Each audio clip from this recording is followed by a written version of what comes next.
Good morning, student. I am Gopi Kumar Srivastav, and this is my fourth video of Infrastructure Indian Economy, chapter number 11. So, in this video, we discuss about the sectoral share of energy consumption in India. the किस प्रकार से energy का consumption होता है भारत में. Following are the some notable point with regard to sectoral share of energy consumption in India are as follow. कुछ important कुछ notable जो एनर्जी कंजप्शन का जो सेक्टरल शेयर है वो हम लोग डिस्कस करते हैं कि किस सेक्टर में सबसे ज़्यादा एनर्जी का इस्तेमाल होता है, किस सेक्टर में कम इस्तेमाल होता है. We discuss all about the energy distribution among the sector of India. First, we have to understand industrial sector has maintained its supremacy in energy consumption compared to other sector. मतलब सबसे ज़्यादा जो energy का जो सबसे ज़्यादा use हो रहा है, जो कंजप्शन हो रहा है वो इंडस्ट्रियल सेक्टर में हो रहा है. ट्रांसपोर्ट हो कंपेयर टू, मतलब ये बता रहा है कि यहाँ पे इंडस्ट्रियल सेक्टर में जो एनर्जी का कंजप्शन है वो ज़्यादा है. किससे? वो ज़्यादा है ट्रांसपोर्ट से, एग्रीकल्चर से, हाउस होल्ड से.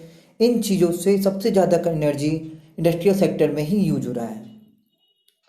It's consumption is estimated to be nearly 37.8% of total consumption of commercial energy.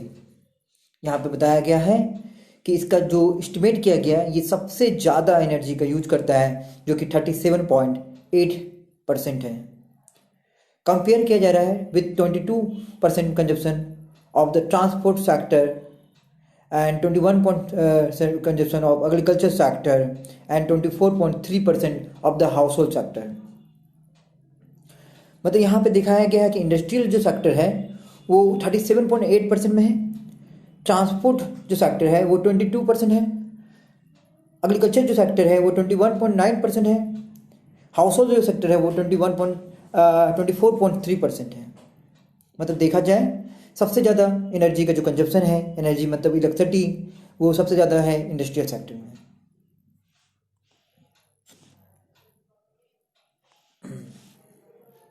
Consumption of commercial energy is very low in agriculture sector. This suggests the dependence of sector on the manual labor and use of hand operated tool and implement. यहाँ पे कहा गया है जो consumption है energy का वो very low है एग्रीकल्चर सेक्टर में, क्योंकि लोग जो है वो मैनुअल लेबर पे डिपेंडेबल है, वो मशीन पे डिपेंडेबल नहीं होते हैं.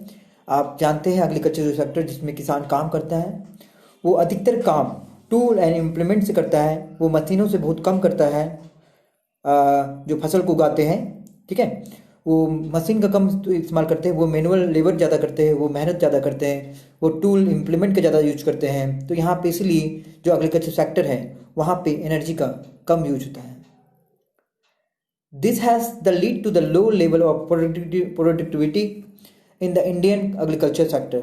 इससे देखा जाए, इससे ये दिखाई दे रहा है कि जो हम लोग मैनुअल लेबर का यूज करते हैं और हम लोग मशीन का यूज नहीं करते हैं, जिसकी वजह से हमारा एग्रीकल्चर सेक्टर में, इंडियन एग्रीकल्चर सेक्टर जो है हमारा, उसमें प्रोडक्टिविटी कम है, मतलब फसल कम उग रहा है.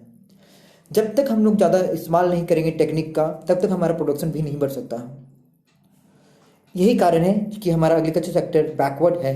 बाकी इंडस्ट्रियल सेक्टर भी उतना ज़्यादा तो डेवलप नहीं है, पर डेवलप्ड कह सकते हैं आप. Consequently, the poverty prevailed and the quality of life miserably low. जिसकी वजह से गरीबी जो पॉवर्टी है वो अभी तक बना हुआ है और क्वालिटी जो लाइफ का है वो बिल्कुल धीरे धीरे खत्म होता जा रहा है. Over the time there has been a fall in the percentage of the consumption of the energy of transport sector. फिर यहाँ पे ये कहा गया है कि जो परसेंटेज कंजप्शन है ट्रांसपोर्ट सेक्टर का वो धीरे धीरे घटा है. While the sector of the share of the industrial sector has been tended to rise. Transport sector में जो हमारा जो एनर्जी लगता था वो अब कम हो गया है, जबकि इंडस्ट्रियल सेक्टर में जो एनर्जी लगता है वो धीरे धीरे बहुत ज़्यादा बढ़ गया है. It suggest massive expansion of the industrial sector in India. इससे हमें पता चलता है कि इंडस्ट्री जो सेक्टर है वो किस प्रकार से एक्सपेंशन हो रहा है, वो किस प्रकार से फैल रहा है भारत देश में।